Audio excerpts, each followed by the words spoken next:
Nella striscia di Gaza c'era una schiava sessuale nelle mani di Hamas, è stata di recente liberata da Israele, volevo raccontarvi la sua storia. Si chiama Fausia Amin Sido, se si legge così, non ne sono sicura.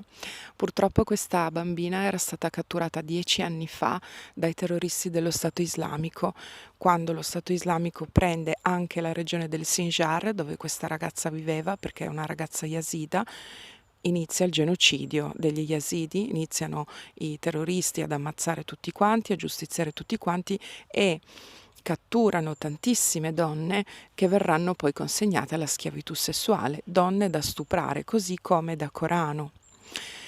Fausia in questo momento ha 11 anni e viene catturata subito come schiava sessuale. Viene data nelle mani del suo stupratore, del suo padrone, non so come chiamarlo, di quest'essere, che addirittura i primi giorni non riesce neanche a violentarla perché lei è troppo piccola. E lei racconta che lui ha dovuto recarsi da un medico, ma chissà quale medico mai può aver assistito uno stupratore. Comunque a questa bambina sono stati dati dei farmaci, delle pastiglie affinché il suo corpo fosse più anestetizzato, perché il suo corpo era talmente piccolo che non poteva tollerare nessun tipo di rapporto sessuale, ancor meno uno stupro, figuriamoci. Purtroppo Fausia rimane nelle mani di questo terrorista per ancora moltissimo tempo, addirittura avrà delle gravidanze, avrà 2 figli da queste gravidanze derivanti da questi stupri e viene subito portata a Raqqa, la capitale del califfato dello Stato Islamico. Dopodiché viene spostata in Turchia, dalla Turchia si spostano ancora in Egitto e dall'Egitto, passando nei tunnel sotto la penisola del Sinai, entra nella striscia di Gaza. In tutti questi anni lei è sempre stata stuprata, una bambina. Lei è sempre stata una schiava sessuale. Addirittura racconta che ha cercato 21 volte di togliersi la vita e purtroppo, o per fortuna, non ci è mai riuscita. Io direi per fortuna, ho aggiunto purtroppo, non so dal suo punto di vista. Comunque, dopo 21 tentativi, Fausia è ancora in vita e addirittura viene portata in un tribunale dove viene arrestata e processata e condannata a 2 anni di carcere perché aveva tentato di suicidarsi con delle pastiglie. Lei racconta anche che è stata venduta circa 5 volte, cioè lei riporta di aver avuto 5 padroni. Ad ogni modo nella striscia di Gaza continua questa vita insostenibile con addirittura 2 figli e succede il 7 ottobre. Quando succede il 7 ottobre lei non si sa come riesce a impadronirsi di un telefono e cerca moltissimi contatti. Si parla di contatti israeliani, americani e canadesi, cioè statunitensi e canadesi. Ad un certo punto addirittura riesce a farsi un account su TikTok dove riesce a postare dei video in cui chiede aiuto, come ad esempio questo. قال لي ازدي عشان باشن متفيش رسالة كخب يعني بجهني ما وهموكا أكيد والأخبار ديتين إسرائيل وفلسطين شر النيفا وان هردو كذا فنهانك إسرائيل بطيارة ما هموكا تقصفين يعني يك نقطة نقطة كنينة الهموكا العشوائي جدا تمام فسيبش وتكم ومش بيقدر خلاص كن يعني إيد بيجي كمت موقع إخوان النادي ونزلتي أزال فلسطين مدينة رفح إيه هاتشي قلبي بس يعني بكى في فلسطين ده أسكار يعني كيدا رابفيس شميته تمام يعني إيد بيجي كمت يعني تبقى تواصله فلان هناك فلان قالك ربيفين للأسف مساعدة من ناكرين تشتك ناكرين بس بسانك Da questo momento in poi esistono delle persone che si occuperanno del caso di questa ragazzina che a questo punto ha 20-21 anni e 3-4 settimane fa Riescono a farla uscire dalla striscia di Gaza, viene liberata, viene fatta passare dal valico di Kerem Shalom e viene portata subito a Gerusalemme in ospedale.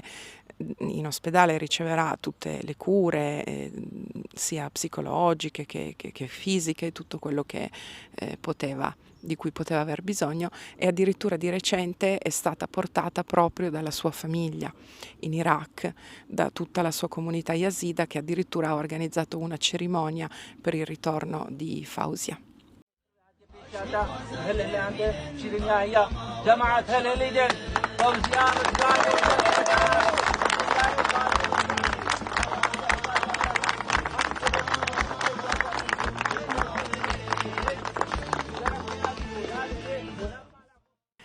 Questa è una storia con un lieto fine, ma è una storia orrenda e io ci tenevo a divulgarla, diciamo, perché ha al suo interno tutta una serie di fattori islamici. Innanzitutto l'abuso sulle bambine, ricordiamolo ancora, l'ho già detto un paio di volte, ma sono disponibile a ricordarlo per sempre. L'abuso sulle bambine è previsto da parte della dottrina islamica, nel senso che i musulmani sanno che loro possono prendere in sposa una bambina musulmana, che vale di più di sicuro di una bambina miscredente. Quindi immaginate cosa non possa insegnare l'Islam come percezione per quanto riguarda una bambina miscredente, tant'è che lei viene catturata come schiava sessuale. In questo momento vedrete a schermo tutti i versetti che giustificano, che legittimano la schiavitù sessuale. Non è che li giustificano, è proprio un diritto che Allah dà agli uomini musulmani di violentare le miscredenti. Quello che noi chiamiamo stupro per l'Islam, per come l'Islam lo insegna ai musulmani, è un diritto. Tant'è che l'Islam è sempre andato avanti in questo modo, così come abbiamo visto con l'ISIS che nella regione dell'Iraq e poi anche in Siria inizia ad ammazzare, sottomettere, chiedere la jizya e violentare tantissime donne. Questo è il motivo per il quale praticamente l'Islam si è espanso. Semplicemente si ripete sempre questo paradigma. Poi un'altra cosa che dobbiamo considerare è che questa bambina ha fatto Iraq, Siria, Turchia, Egitto e Striscia di Gaza e nessuno una volta ha alzato una mano per lei. Nessuno ha mai detto qui c'è una schiava sessuale, questa cosa non va bene. Perché non l'ha fatto nessuno? Perché per i musulmani è perfettamente normale. A noi questo fa inorridire, ma per i musulmani tutto questo è perfettamente normale e questa è la classica omertà che nella striscia di Gaza, chiamiamola pure striscia di macerie, e che dolore sapere che è una striscia di macerie adesso, nessuno, per lo stesso motivo nessuno ha mai alzato una mano per dire dove sono gli ostaggi, nessuno ha mai voluto arrendersi e quindi queste sono le conseguenze. Maometto stesso aveva posseduto delle schiave sessuali. A Maometto vorrei dedicare, quando avrò tempo di studiare di più, perché vorrei strutturare il lavoro diversamente adesso, vorrei dedicare proprio dei video molto specifici su tutta la biografia di Maometto, chissà quando avrò tempo, no? Non illudo nessuno. Comunque lui stesso aveva avuto diverse schiave sessuali. Quindi tutto quello che abbiamo visto adesso è perfettamente islamico. E un'altra cosa che ricorre è che all'interno dello schifo islamico c'è sempre ad un certo punto una frattura dalla quale esce un qualcuno di brillante, che di solito è un ebreo o di solito è un'iniziativa da parte di Israele o da parte di qualche comunità ebraica. In questo caso volevo menzionare un signore che si chiama Steve Maman, che è un ebreo di nazionalità marocchina, che si trovava in Iraq per lavoro quando l'ISIS purtroppo viene fondato e viene a scoprire di tutte queste bambine yazide e cristiane che vengono date alla schiavitù sessuale. Decide di occuparsene, prova a fare qualcosa e alla fine ha fondato un'associazione, un movimento per la liberazione dei bambini e delle bambine cristiane e cristiani e yazide e yazidi. E questo anche ricorre molto sia nella biografia di Maometto che nella realtà di oggi. C'è sempre l'Islam che porta proprio verso il buio, verso l'oscurità e poi un'idea ipergeniale che illumina improvvisamente l'uccisione stessa di Sinwar. Guardate la clip.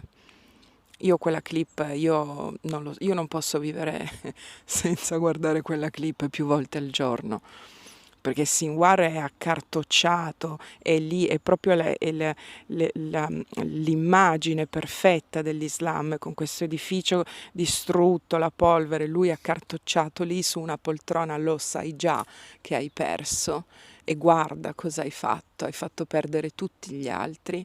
E cosa arriva da parte di Israele? Un drone che entra, riguardatevi la clip, lo vede, lo intercetta, lui è tutto fasciato, ma di cosa? Di pezze, di non si sa cosa, e di fronte al drone che è l'emblema, il simbolo della modernità, della tecnologia all'avanguardia, gli tira un bastone, no? Come fosse questo, adesso il cane si alzerà, poi ve lo presento, così. E quello anche è una delle altre scene emblematiche.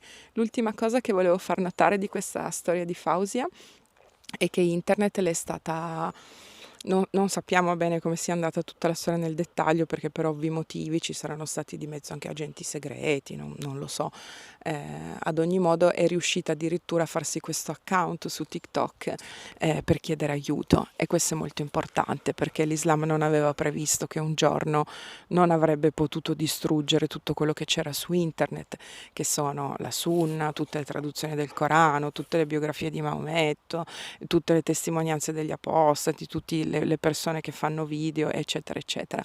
E questo significa che internet è il luogo, a prescindere da come sia andata poi la storia con TikTok e Fausia, internet è il luogo a cui dobbiamo puntare, perché l'Islam è sempre andato avanti per poi lasciare terra bruciata, lasciare tutto distrutto, quindi nessuna testimonianza di persone sopravvissute, librerie incendiate,